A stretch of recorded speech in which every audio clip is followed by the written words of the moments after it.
Welcome back, brothers and sisters. I am Braden. This guy right over here is Tim, and this is the Second Legacy, and it's another live caller edition, and thank you so much for stopping by.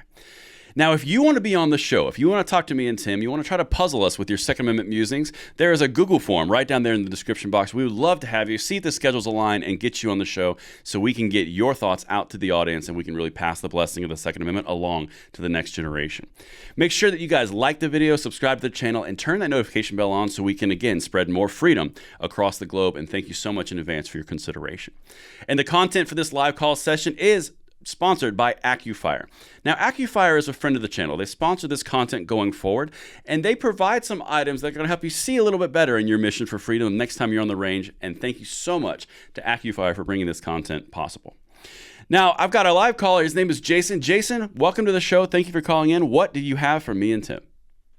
Well, thanks for taking my call, guys. A little backstory before my question is I've been a gun guy for probably 15, 20 years. And when Joe Biden got elected, me and a friend of mine got a little concerned about what he was going to do with the Second Amendment. So we decided to try to get our county to be a Second Amendment sanctuary county. So we contacted the sheriff. He was behind it. Then we went to our council members, and they were behind it. So we put out a petition, distributed it to a bunch of local stores and businesses. And within a couple of weeks, we had a couple thousand signatures. Took that to the commissioners, and a few weeks later, they passed by a vote of 2-1 to make our county a Second Amendment sanctuary county. So my question is, how do you guys recommend people that want to get more active in defending the Second Amendment and trying to get these unconstitutional things that are trying to be pushed by the Democrats? How do you fight more actively to get that done? That is such an excellent question, Jason, and thank you for posing that. I think that's something that we all need to hear and we all need to talk about a lot more.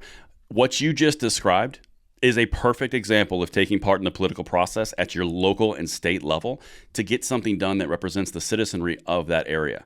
That I applaud you for doing that, because that's something that can be emulated and modeled across the country. In fact, the constitutional carry counties actually represent a majority of the landmass in the United States. So you're not alone. This is something that we can do. And I know that we're going to have a field day on this one about being active, politically active. But Tim, jump in here. What do you think? I know I can almost hear your glee. Yeah. Well, first of all, Jason, thank you for being such a good patriot and taking up the mantle there and actually getting involved in politics, because that is incumbent upon all of us in the Second Amendment community, because we will always have to fight for our rights.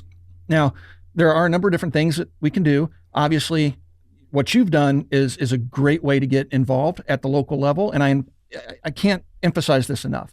All politics are local, and you can accomplish more at the local level than you can ever hope to accomplish at the federal level, generally speaking.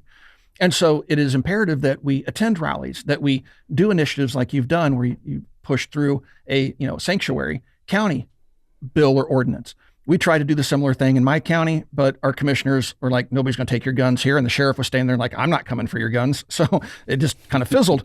But the point is, we all need to do that. We all need to get involved. And there's a number of different ways we can organize. First of all, as you well know, you have major organizations out there like Gun Owners of America that you can support financially, that you can take their emails and share that information on social media. And that takes me to social media.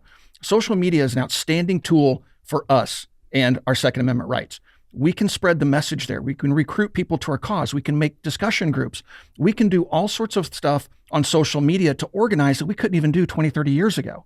So we can become more powerful if we use the tools at our disposal. And I urge everybody to do that. Join those various discussion groups, because those groups will organize rallies. Those groups will organize events. They'll organize meetings at the counties, so you can have those discussions about sanctuary cities and counties.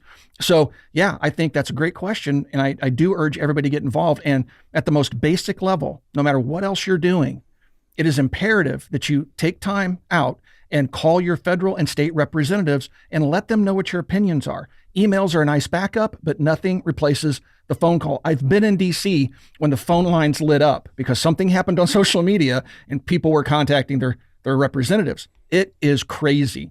So it does work. And I would urge you to do that as well. Man, Tim, you just gave me goosebumps, man. I got the Tim goosebumps. It happens. But I want to say something on this because seriously, Jason, thank you. That is such a good question, such a good content starter. But there's something that's kind of like there's a two-tier approach to this. So you've got the people who you'd be a perfect example of. Hey, I'm in a Second Amendment friendly county. I'm surrounded by like-minded individuals. I might be in a red state. I might be in a purple state, whatever. I mean, obviously the anonymity of your location remains obviously safe. But the point is, there's also another aspect of that. There are people in blue states, and I hear this a lot on my channel. It's like, well, I live in a blue state. I live behind the blue curtain. And I want to address something to them directly. If you live in a blue state, if you live in a California, in a New York, in a New Jersey, in Oregon, a Washington state, if you live in any of these known gun control havens, understand that just because your part to play is different than someone in Missouri, than someone in Florida, just because the role is different doesn't mean it's less important. For example, in the blue states, they're the ones that are pushing forward all the gun control bills. They're the one pushing AR bans. They're the ones that are doing FOID cards in Illinois. You've got all of these unconstitutional actions that they're doing in these states, which makes you feel outnumbered, makes you feel isolated. But without your injury from the court's perspective, the rest of the fight, everyone in the United States would not have standing or ground to stand behind you and push. If you live in Connecticut, for example, you have a great example right now that's going on through the Connecticut Citizens Defense League. They had AR bans that came in through the ATS reinterpretation of the ATF pistol, which conflicted with state law, and now they have cause to go in front of a court, a legitimate cause, and they're pushing that forward.